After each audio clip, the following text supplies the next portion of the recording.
चीता। बहुत अरसा पहले एक जंगल में शेर रहता था जिसका नाम ओलिवर था। ओलिवर जंगल का बादशाह था। ओलिवर और चीता लूसीफर बहुत अच्छे दोस्त थे। ओलिवर ने लूसीफर से कहा, कोई भी जानवर मेरे साथ नहीं खड़ा। तुम ठीक कह रहे हो ओलिवर, ऐसा लगता है तुम हाथियों के सामने चूहे जितने दिखते हो। ओलिवर को गुस्सा आया। तुम्हारी हिम्मत कैसे हुई ये कहने की लूसीफर? मैं तो सिर्फ मजाक कर रहा था ओलिवर। ओलिवर नहीं, बादशाह। बादशाह बुलाओ मुझे, जैसे दूसरे जानवर मुझे बोलते हैं। तुम उनसे अलग नहीं हो। लेकिन ओलिवर, हम दोस्त हैं। हमारी दोस्ती खत्म हुई, आइंदा मैं तुमसे कभी बात नहीं करूंगा। लूसीफर मायूस होकर चला गया। कुछ दिनों बाद जंगल की वजीर लूमड़ी जंगल का इंतहाई मतलूब मुजरिम रॉकेट बंदर को पकड़कर लेकर आई। लूमड़ी ने बंदर को शेर के सामने पेश किया। तुम्हारा अफसाना बहुत दूर जंगल तक मशहूर है। तुमने ना सिर्फ जानवरों को मारा है बल्कि मेरा सामान भी चुराया है। 2 माह बाद मौत की सजा मिल जाएगी। तुम्हें पहाड़ से नीचे फेंक दिया जाएगा।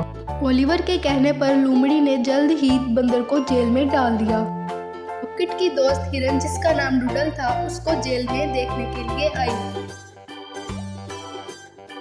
रॉकेट, मैंने तुम्हें कहा था तुम एक दिन पकड़े जाओगे अगर तुमने चोरी करना बंद ना किया। छोड़ो डूडल, जो कुछ भी हुआ, मैं सिर्फ अपनी फैमिली को लेकर परेशान हूँ। मेरी ख्वाहिश है कि मैं उनके लिए कुछ कर सकूँ। डूडल रॉकेट की बात सुनकर परेशान हो गई। वो ओलिवर से मिलने गई और कहा, मेरे बादशाह, मैं रॉकेट की दोस्त हूँ। मैं यहाँ आपसे कुछ कहने आई हूँ। कहो जो तुम कहना चाहती हो। मेरे बादशाह, मैं चाहती हूँ कि आप रॉकेट को आज़ाद कर दें ताकि वो अपने घर जा सके और अपनी फैमिली की मदद कर सके। वो एक बहुत बड़ा चोर है, मैं उसको माफ नहीं करूँगा। लेकिन मेरे बादशाह, उसकी फैमिली के बारे में सोचें। जो कुछ रॉकेट ने किया उसमें उसकी फैमिली की क्या गलती? मैं तुम्हारी मदद नहीं कर सकता। अगर मैंने उसे छोड़ दिया तो क्या गारंटी है कि वो दोबारा ऐसा कुछ नहीं करेगा। मैं कोई रिस्क नहीं ले सकता। डूडल ने सोचा और कहा, ठीक है मेरे बादशाह, रॉकेट को छोड़ दो। जब तक वो वापस नहीं आता मैं उसकी जगह जेल में रहूंगी। अगर वो वापस ना आया तो क्या तुम उसकी जगह मरोगी? ठीक है मेरे बादशाह, मैं इसके लिए तैयार हूँ। ओलिवर मान गया। ओलिवर ने रॉकेट की जगह हिरन को जेल में भेज दिया। फिक्र मत करो डूडल, मैं जल्दी ही वापस आ जाऊंगा।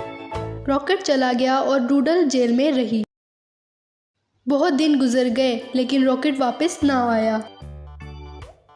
एक दिन ओलिवर डूडल के पास आया और कहा, डूडल, मैंने कहा था रॉकेट वापस नहीं आएगा। हमारे फैसले के मुताबिक कल शाम तक अगर रॉकेट वापस ना आया तो तुम्हें पहाड़ से नीचे फेंक दिया जाएगा। अगले दिन जब रॉकेट वापस ना आया तो ओलिवर और लूनी डूडल को पहाड़ की चोटी पर ले गए। डूडल, तुम्हारे दोस्त ने तुम्हें धोखा दिया है। अब तुम मरने के लिए तैयार हो जाओ। डूडल ने बहादुरी से कहा, कोई बात नहीं बादशाह, मैं अपने दोस्त के लिए मरने के लिए तैयार हूँ। अचानक रॉकेट वापस आया। उसने वहां पहुंचकर कहा, तुम ये मत करो मेरी दोस्त। जो तुमने मेरे लिए किया मैं उसके लिए तुम्हारा हमेशा शुक्रगुजार रहूंगा। मैं अपनी सजा खुद पूरी करूंगा। रॉकेट, तुम वापस क्यों आ गए? मैं सजा के लिए तैयार हूँ। नहीं डूडल, ये जुर्म मैंने किया है, तो सजा का हकदार भी मैं हूँ। ओलिवर ने सोचा, ये दोनों कितने अच्छे दोस्त हैं। दोनों एक दूसरे के लिए मरने के लिए तैयार हैं और मैंने अपने दोस्त से दोस्ती बिला वजह तोड़ दी। थोड़ी देर सोचने के बाद ओलिवर ने कहा, इस दोस्ती के मैदान में कोई भी नहीं मरेगा। मैं तुम्हें माफ करता हूँ। लेकिन रॉकेट, तुम याद रखना, अगर तुमने दोबारा चोरी की तो मैं तुम्हें माफ नहीं करूँगा। नहीं बादशाह, मैं दोबारा चोरी नहीं करूँगा। ठीक है, तुम जाओ। रॉकेट और डूडल खुशी खुशी वापस चले गए। ओलिवर अपने दोस्त लूसीफर से मिलने गया और उसे कहने लगा, लूसीफर, मैं तुमसे माफ़ी मांगने आया हूँ। मुझे तुम्हारे मजाक पर गुस्सा नहीं होना चाहिए था। मेरे दोस्त, मुझे माफ़ कर दो। मेरे बादशाह। बादशाह नहीं ओलिवर, अब तुम मुझे मेरे नाम से बुलाओगे, जैसे दोस्त बुलाते हैं। हा हा हा।